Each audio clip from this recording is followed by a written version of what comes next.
Such a great person, he was not just limited to the Carnatic area. He has been a familiar name all over the country.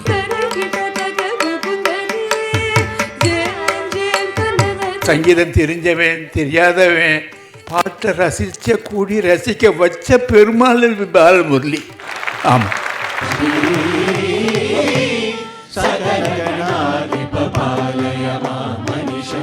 Carnatic clarinet சிகரம் Padmashri Angela Kuppusamy, Chinni Krishna Natarajan என்னும் AKC Natarajan அவர்களுக்கு முரளிநாத லஹரி விருது வழங்க தமிழக ஆளுநர் RN Ravi மற்றும் சிறப்பு விருந்தினர் பங்கேற்ற மாபெரும் விழா doctor Balamurali Krishna memorial trust வழங்கும் டாக்டர் பாலமுரளி நாத மகோற்சவ் 2025 இன்று மாலை 4 மணிக்கு நமது புதுயுகத்தில்.